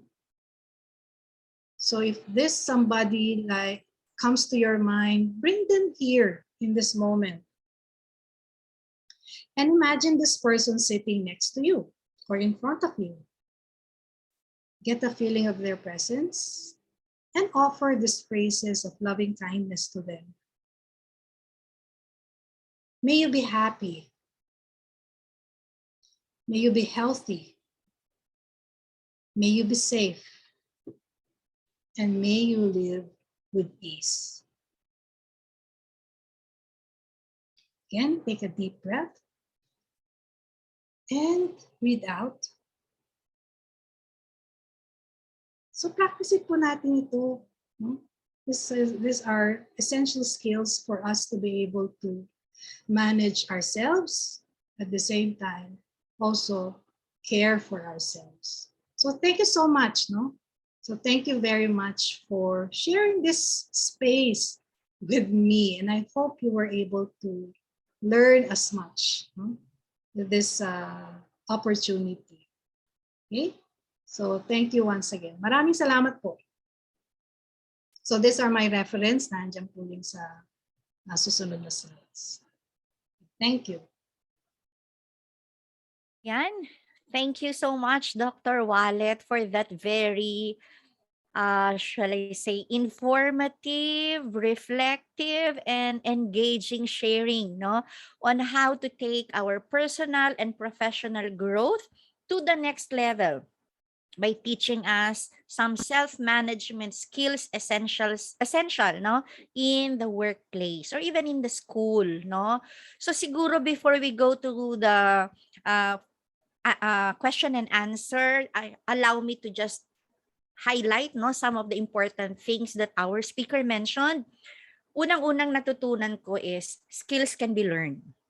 So hindi natin sasabihin na hindi ko kasi kaya yan no. Skills can be learned. And I think nakapacitate tayo this morning, no, yung breathing exercises na lang, yung self-care exercises, yon, madaling matutunan. So skills can be learned. Yan, we have to learn how to do positive self-talk. No? And then yung whoop, no? Nagustuhan ko yung whoop, no? Wish, ano nga yun? Outcome, obstacle, and plan. Actually, sinundan ko talaga yung activity kanina. Sana lahat din kayo na nag-participate, sumunod, no? Dun sa process kanina. Meron ako mga bagay-bagay na pinagninilayan ngayon. No? Okay. And then yung time management, it's true. No, we have to be efficient in managing our time. We should control our attention. Akala natin Superman, Superwoman tayo, multitaskers, tatlo-tatlong screen, sabay-sabay, may cellphone, may tablet, etc. But remember, as Dr. Walet said, yung brain natin ay talaga namang design siya for just one task at a time.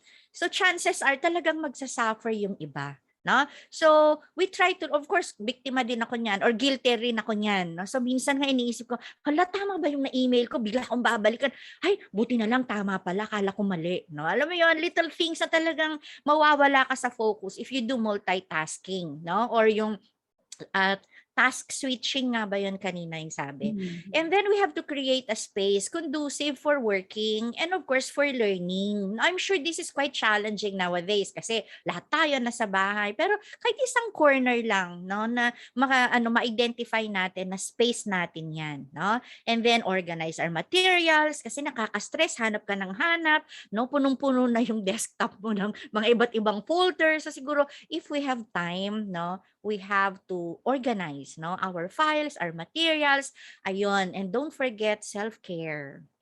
No, if you have attended our previous sessions before, yung webinars natin organized by LRC, nandyan yung butterfly hug, no, yung i-relax mo yung sarili mo, no, these are some skills that we could do kahit na nakaupo lang tayo. And then of course, take a break. Sabi nga ni Doc Monique kanina, you have to identify saang corner ba yung, oops, break time, pagod na ako, gusto ko na sumigaw, no, punta ako dito, no, for me to feel more relaxed, okay? So I think these are the very important skills, no, that we learned this morning. So sana magawa natin kahit tayo-tayo lang, no?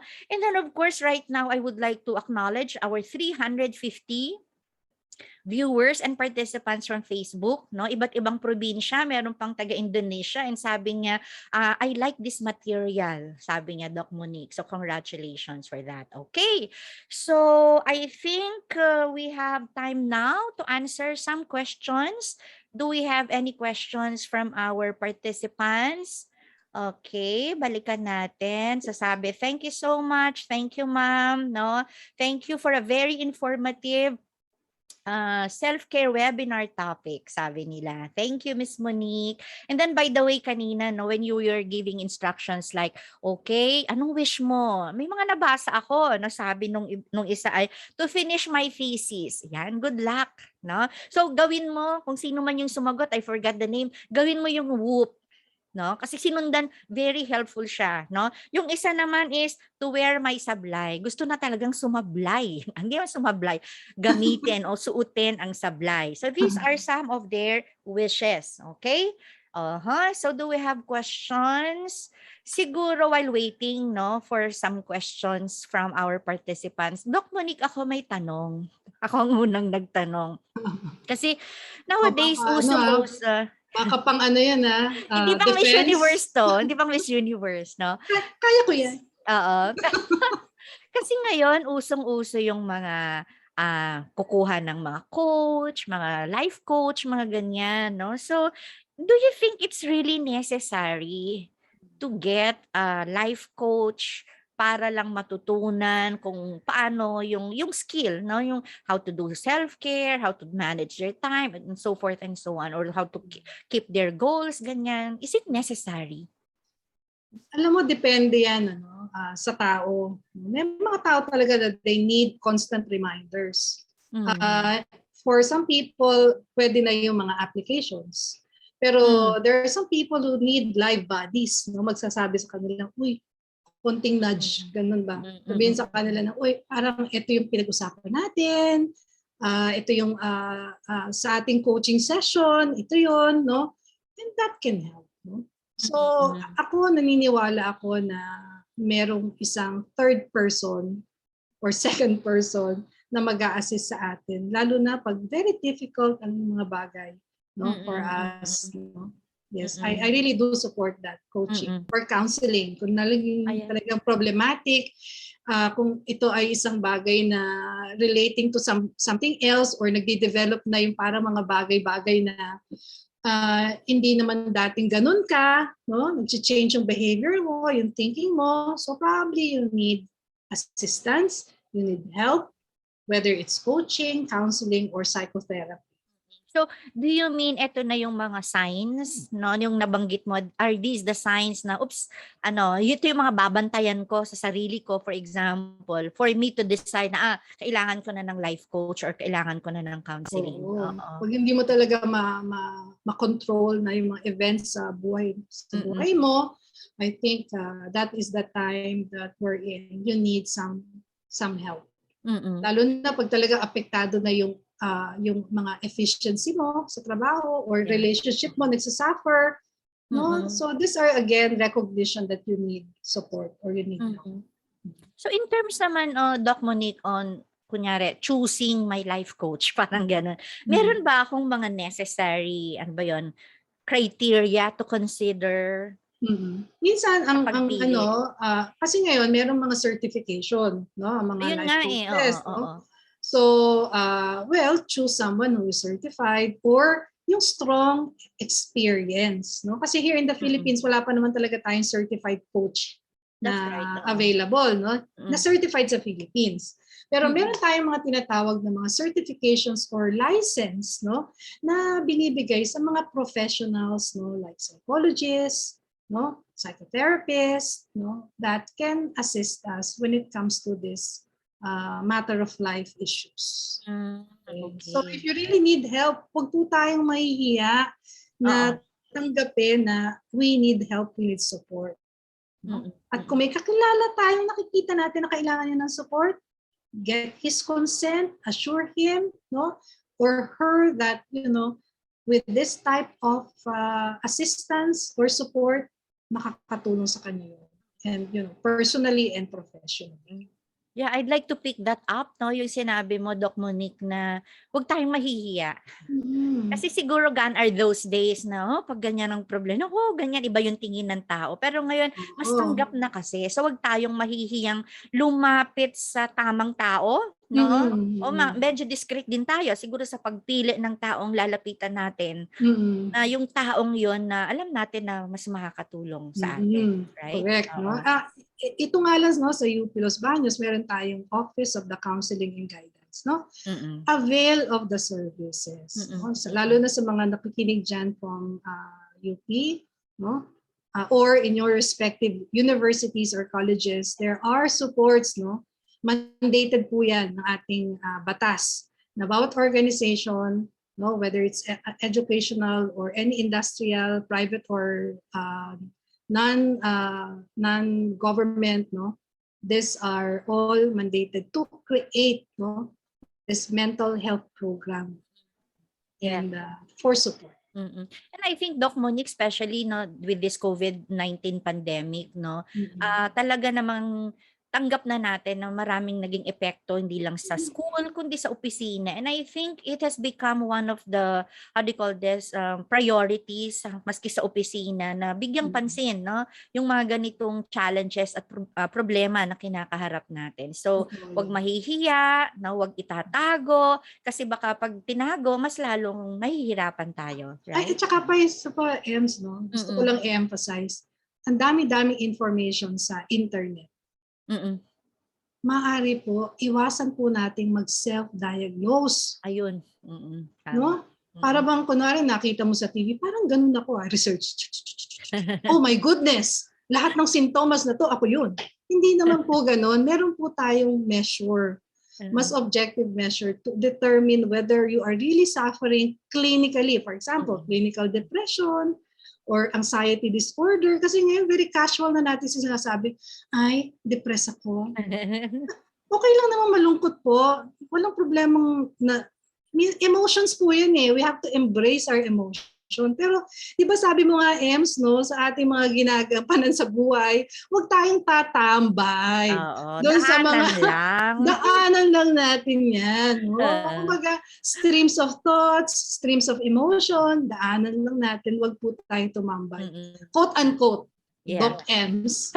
Di ko len, 2021. 2021, okay. Oo, I Okay. agree. No, wag tayong magkonsulta kay Dr. Google.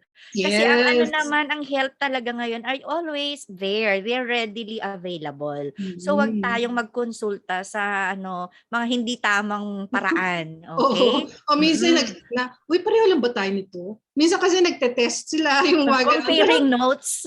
Comparing notes, no? Mahirap po yun, no? So reserve na ho yan sa ating mga professionals so that they would really be able to help you. No? Magpa-schedule po tayo ng appointment at kung talagang kailangan po ng further help or assistance, yung pong mga frontliner natin sa guidance center, no? Counseling center, makakatulong po yan sa atin. Even your teachers, no? Even your co-worker, they could be your mental health frontliner. Ha? Wag po nating kakalimutan yan. Ha? Yes. We Thank you, are Doc all Monique. frontliners when it comes to mental health. That's Yan po right. kasi ang aking advocacy. Uh-uh. Yes, thank you, Doc Monique. And there's a question here na I would like to read. Sabi niya, what to do po para hindi ma-stress when you are doing your best to be efficient but your teammates are not cooperating? Ibig sabihin yan, from the very start, hindi ninyo as a team na agree ano ba talaga ang ating group or team objective. Kasi from the very start talaga dapat ma-establish nyo yan. No? And that team should really own this. No? Parang gagawa talaga tayo ng kontrata. No? Emotional contract, they call it. No? Pwedeng ganon, ano? Or pwedeng gawin yung work contract, part ng inyong activity. No? Dapat pa lang from the very start, you set the mood, you set the terms, meron kayong term of reference, no? Na tinatawag. No, hindi lang 'yan sa mga small projects, no? Kahit malaki, no? Hatiin niyo siya in small scales na kaya niyo gawin as a team. And then choose someone talaga reliable. Yeah. Well, paano yan kung you ended up with, with individuals who are also needing help? Probably support. Start with supporting them, and it will flow, no? Dadaan yun. Kaya Doc Monique, mahalaga yung in a team, right from the very beginning, you have to set your expectations.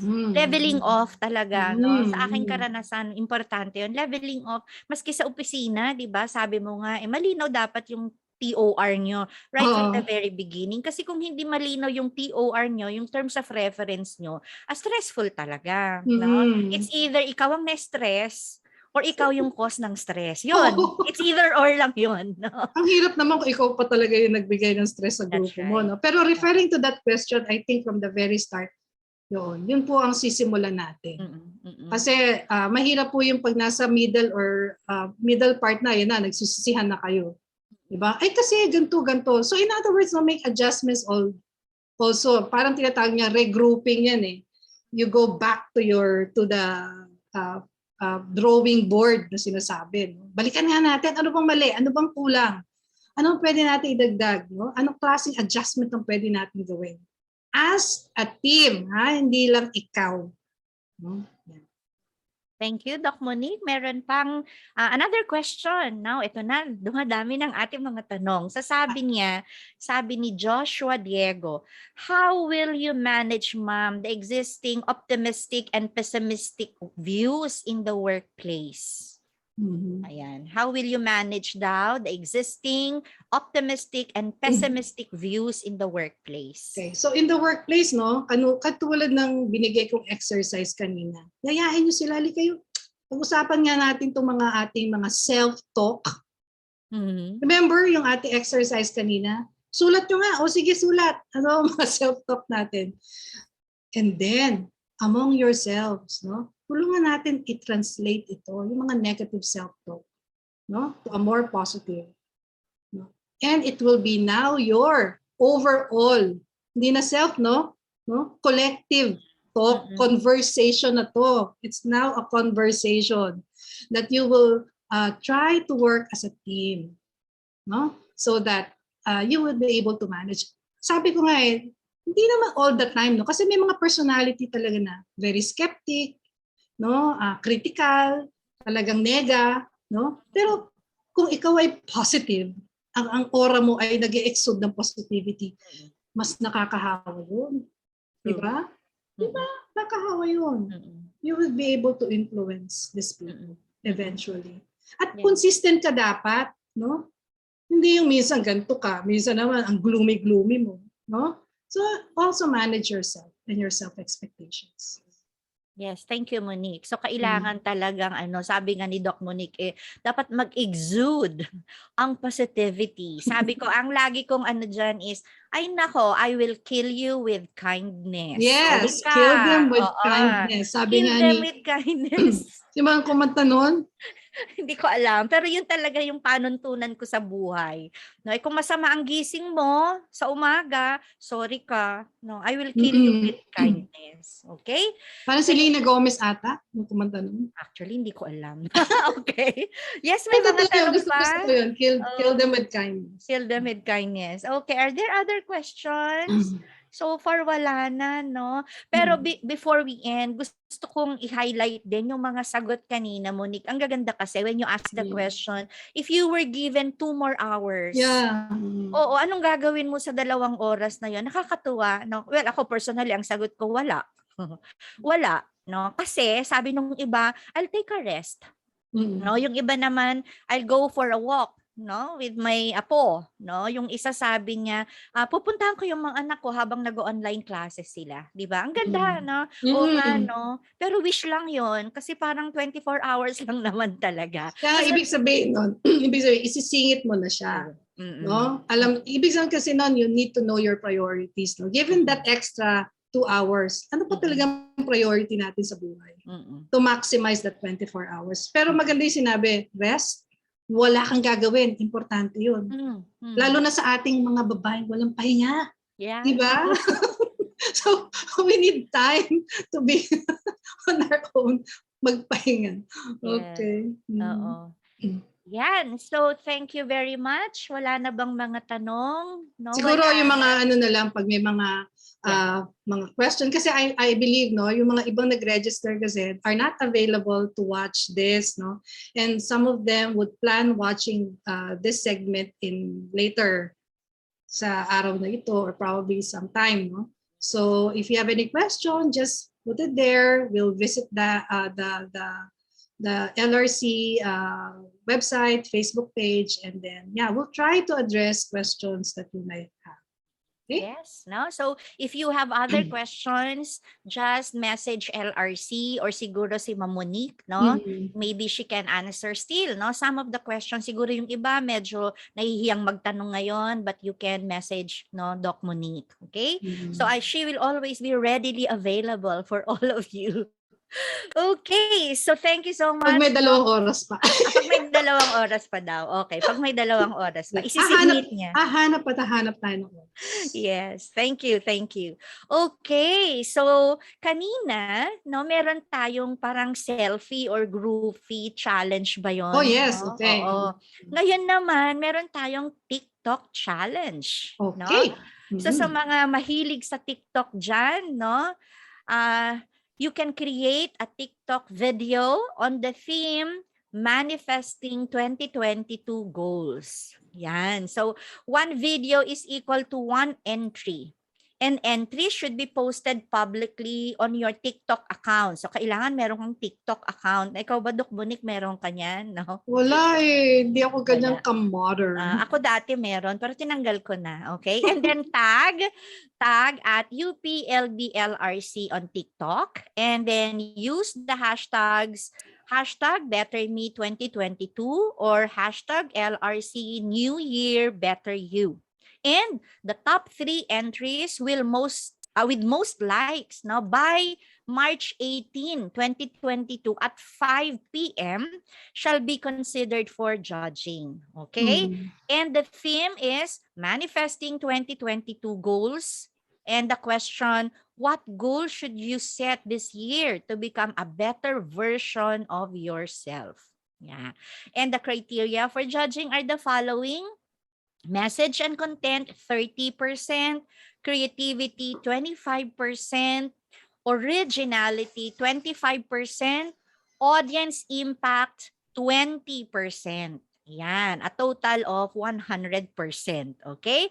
And of course, no, tumataginting ang ating mga papremyo. No? So for the first prize, he or she will be receiving 500 pesos. For the second prize, it's 300 pesos. And for the third prize, it's 200 pesos. Okay? So, follow us on TikTok, UPLBLRC. So, yon. So, may mga TikTok accounts dyan, no? Gumawa na kayo ng inyong TikTok entries and be one of the winners. Okay, so thank you again. And now, Team LRC would like to take this opportunity to thank our very engaging speaker, no, for her valuable time. So to award the certificate of appreciation, may I kindly recognize our director, Assistant Professor John Mervin L. Embate, for the awarding of the certificate of appreciation. And allow me to read the citation. No? Um, This certificate of appreciation is awarded to Monica H. Walet for serving as resource speaker during the 6th session of hashtag Inside Out Self-Management Skills Essential in the Workplace in the Resource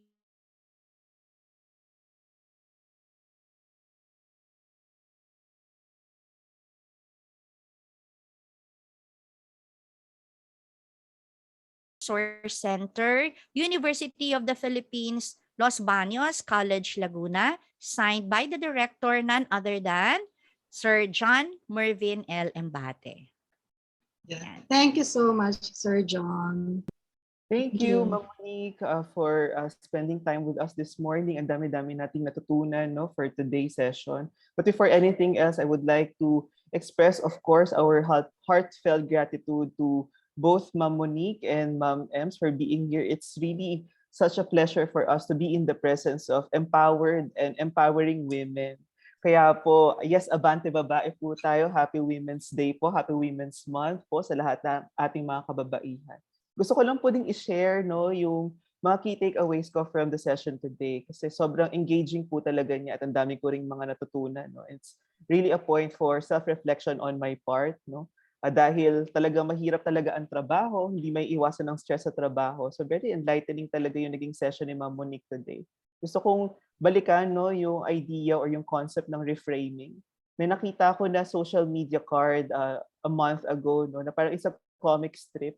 Kasi sinasabi doon sa comic strip na yon na yung people who are suffering from depression, from anxiety, kailangan ma-recognize nila or matulungan natin silang ma-recognize na yung depression sa yung anxiety naglalay or nagsisinungaling sa kanila. So parang yung reframing na connect ko siya dun sa idea na we need to help ourselves and to help other people see what lies beyond the lies of anxiety and depression and stress. Para makita natin how grateful we could be simply by appreciating the life that we are living in right now, in the here and now of things. Ang ganda rin nung sinabi ni Ma'am Monique kanina a little while ago about convincing ourselves, no, that we can do it. Ang ganda nun kasi na-apply ko siya doon sa field ko, which is communication, no, na yung self-care works both in two ways, no. First ay yung intrapersonal communication, na we are thanking ourselves for surviving each every hurdle of our lives, no, and at the same time we are motivating ourselves to keep on pushing harder and harder until we attain our goals. And at the same time, it could also be a form of interpersonal communication wherein we convince other people to do the same, to realize their goals, to motivate them and inspire them. I think ang ganda-ganda nung message na nakuha ko for today and hopefully nakuha din ng mga viewers natin na kailangan nating hanapin yung liwanag sa sarili natin at kailangan din nating ilawan yung paligid natin para tulungan makakita yung ibang mga tao doon sa paglalakbay nila patungo doon sa goals nila. So for that, Doc Monique, thank you very much for enlightening us, for serving as our light today, for guiding us towards the path of self-management. Maraming salamat po. And of course, we would like to thank as well, no, sa pagpapaunlak sa atin si Doc Ems for motivating and moderating our session today. So with that, we would also like to thank you and offer you our appreciation. So LRC would also like to issue the certificate of appreciation to Dr. Emeline D. Dicolen for serving as our moderator during the 6th session of hashtag Inside Out Self-Management Skills Essential in the Workplace in the New Year Better You, a webinar series on how to take her personal and professional growth to the next level. Held today, March 11, 2002 at the Learning Resource Center, University of the Philippines, Los Baños, College Laguna. Signed, yours truly, the director of the Learning Resource Center. Ma'am Ems, may you be happy, may you be healthy, may you be safe, and may you live in ease and peace forever and ever. Maraming salamat po, Doc Ems. Wow, thank you very much, Sir JM, and thank you, Doc Monica. And of course, thank you, LRC, for always giving me the opportunity to be part, no, of your programs. Nakakatuwa. Syempre, ang puso naman nandito lang sa LB, di ba? Okay. And of course, before we go pala to the evaluation, I'd like to greet all the women who are watching us right now, no? Happy Women's Month, no? International Women's Month. Alam kong talagang be empowered talaga, be empowered. And I think the activities, no, the exercises that were given to us by Doc Monique this morning are talagang makakatulong sa atin bilang mga kababaihan. Dahil yun nga sabi nila, kung meron daw sektor ng ating lipunan na masyadong apektado sa lipunan na ito. I mean, sa pandemic na ito daw yung mga kababaihan. Kaya nga, natutuwa ako. Magpa-plug na rin ako, no? Bukas po, manood kayo sa, hindi ko alam kung anong, may radio interview. Ang ganda-ganda ng topic kasi. Kasi yung title nung tema kasi ay mga kababaihan, mga sakit at sakit ng mga kababaihan sa gitna ng ligalig. Di ba, no? Ang lalim, no? Mga sakit at sakit ng mga kababaihan sa gitna ng ligalig, no? So that is a very, very interesting topic for tomorrow in a radio interview. And of course, ayan, plugging na po, no? Thank you for this opportunity. We would like to invite you, Ma'am Monica, Dr. Serrano from CPAF, and of course, myself, no, would like to invite you to please follow our podcast. It's Let's Talk, no? Leading education toward successful teaching and lasting knowledge, no? We had our we launched, no, this podcast only this week, no, last Wednesday. Yeah, last Wednesday. So please follow us po, no? Every Wednesday. Every Wednesday sa UPLB CPAF Facebook page. Tama? No? Okay. Yeah. But it's ongoing naman. Ongoing. So you can watch anytime. And of course, please share your comments so that we can still improve, no, our podcast. Okay? And then another invitation for you to please follow. I have a podcast. I just launched this a few months, last month na nakakailang episode, parang 7 episodes pa lang po ako, no? It's Kapihan with Mama Ems. Okay? So please follow po yung aming podcast. And the last invitation, yan, pinakyaw ko na. Last invitation is we're having a virtual launch of our book. One of the books is entitled Straight from the Leader's Heart, and Dr. Monica Walet is our editor. I co-authored this book with a good friend also, Dr. Cherry Alsona. And there's another book, no, yung When God Stretches Me Beyond, written by a very good friend also, Dr. Maria Desiree Beldad. And another book, no, tatlo po yan sabay-sabay, no? The Blessing and Blessedness of Grannyhood, no, written by my good friend also, Dr. Cherry Alsona. And these books are now available on Shopee. Yan. So please support us. Actually po, these books are being sold to help others as well. Sabi nga ni Sir JM kanina, no, tayo ay ilaw, sana makatulong din tayong magkaroon ng ilaw ang ibang tao. And the proceeds, of course, of these books are used to help other institutions, no, who are in need of funds as well. Okay? So that's our invitation. So please support us po, no? Mga kababaihan po lahat ang mga sumulat niyan, pati mga editors po, no, mga kababaihan din. Kaya sana support us. Now, it just goes to show that women are empowered. Okay? So thank you so much. And now for the evaluation of this session, no? By the way, no, book launching namin sa March 26, tama? It's a Saturday, Yeah, 10 Saturday. o'clock. Now, Mhm. virtual lang naman po. So we'll be sending out some invites so that you can join, no, in our book launching, virtual book launching. And ang venue po ay sa kapihan ni Mama Ems. Diba? Ang cute, no? Sa aking coffee nook. Okay, so now we go to the evaluation of this session. Please do not forget to answer the evaluation form after the webinar to receive your e-certificate of participation. And your comments and suggestions will be deeply appreciated by our team, LRC. The evaluation link will be sent only to those who successfully registered for this event. And kindly be reminded again that the link will be up only until 1 p.m. tomorrow, Saturday. Or you can scan the QR code and you will be directed to the evaluation link right away. Okay? So we hope that we all gained inspiration. We were inspired. Hopefully we were energized, no? Nagkaroon ng panibagong ilaw, no? Sabi nga ni Sir JM kanina, no? Sana nagkaroon tayo ng valuable insights from our good speaker, excellent speaker this morning. So, at this point, we would like to recognize and thank our team LRC and the hashtag Team LRC and New Year Better You team headed by, of course, our director, Sir J.M. Embate, with the support of our Vice Chancellor for Student Affairs, Dr. Janet H. Malata Silva.